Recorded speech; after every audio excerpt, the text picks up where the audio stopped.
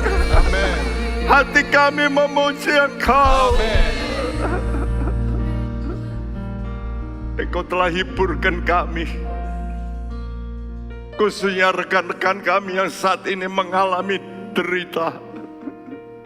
Jesus, kunjungi mereka. Mari Anda semua berkata, Tuhan terima kasih. Terima kasih buat firman-Mu yang mengangkat hati kami.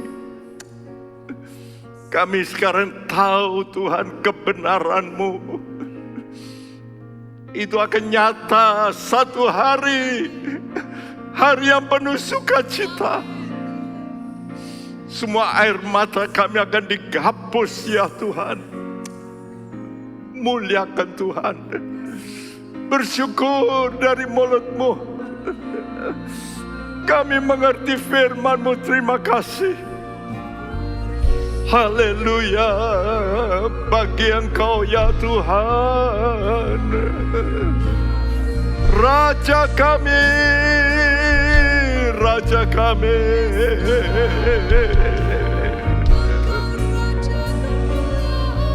Limpahkan damai sejahtera-Mu.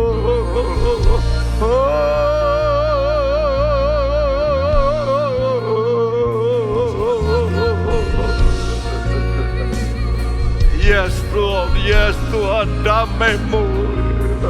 Haleluya.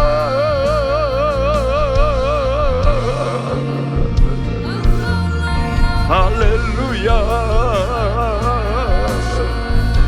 Haleluya.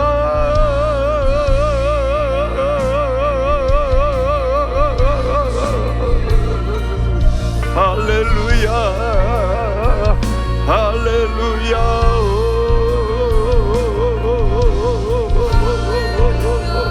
Besar, besar dan ajaib. Besar dan ajaib Tuhan.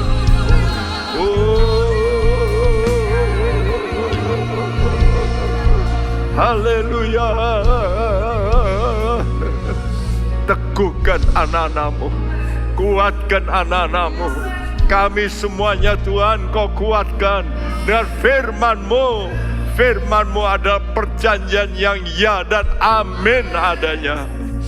Satu hari kami akan melihat kenyataan yang Kau janjikan. Terima kasih.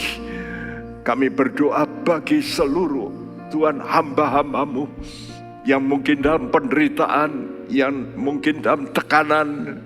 Engkau angkat mereka, lepaskan pimpinan-pimpinan sel dimanapun. Tuhan tolong, Tuhan perbarui hati kami dengan sukacita-Mu, dengan janji-janji-Mu yang membuat kami terus berglori Tuhan. Terima kasih. Engkau berkati pemerintahan kami. Dalam tahun politik semacam ini Engkau kawali dengan kuat kuasa-Mu Tuhan. Terima kasih, berikan negara kami pemimpin yang terbaik Tuhan. Terima kasih. Dan sebelum kami Tuhan selesai mendengarkan ini, kami mau terima firman-Mu. Dengan berkat-Mu kami tadakan tangan kami. Saudaraku, terimalah berkat daripada Allah Bapa, dari Tuhan kita Yesus Kristus, dan persekutuan Roh Kudus. Tuhan memberkati engkau dan melindungi engkau, menyinari engkau dengan wajah-Nya, dan memberi engkau kasih karunia, menghadapkan wajah-Nya padamu, dan memberikan engkau damai sejahtera. Mulai hari ini sampai Maranatha Dia datang kembali. Setiap kita yang percaya berkata bersama, amin. Tuhan memberkati Anda. Amin.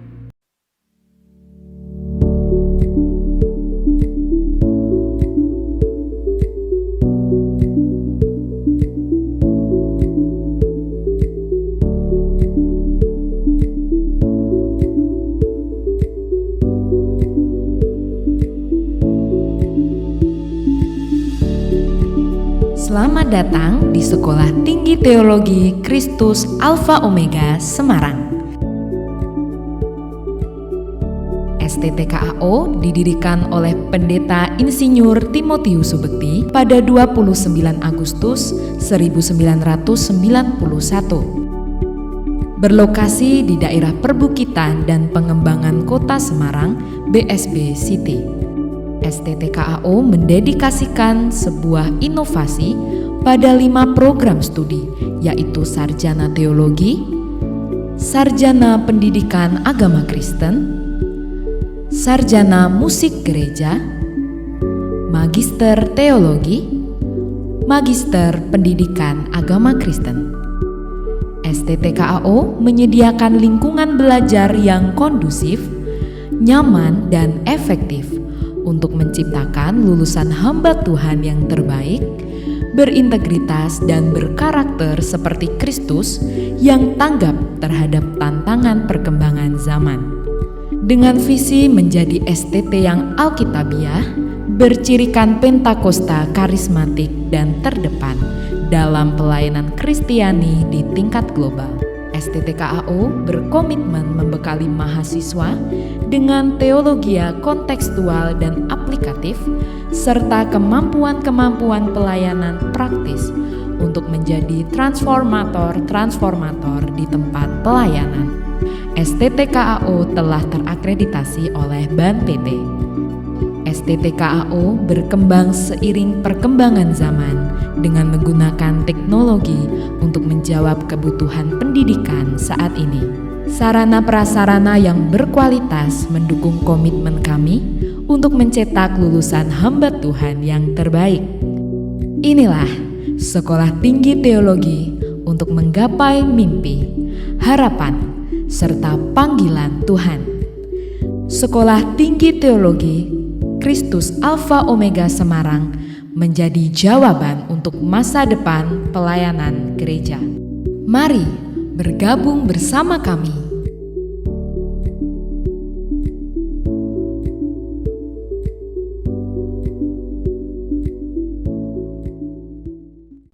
Hai Inspiration People, jangan lupa untuk mengikuti iGen Online Service setiap Sabtu jam 5 sore di YouTube channel Generasi Inspirasi. God bless.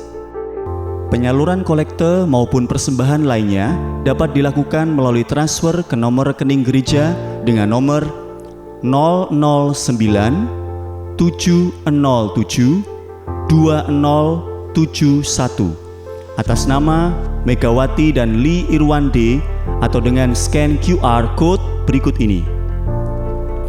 Bagi jemaat Tuhan yang rindu mendapatkan informasi seputar kegiatan gereja, renungan harian, dan lain-lain melalui WhatsApp gereja, Anda dapat mendaftar dengan cara ketik BC spasi on dan mengirimkan ke WA gereja dengan nomor 0815 7802 2000.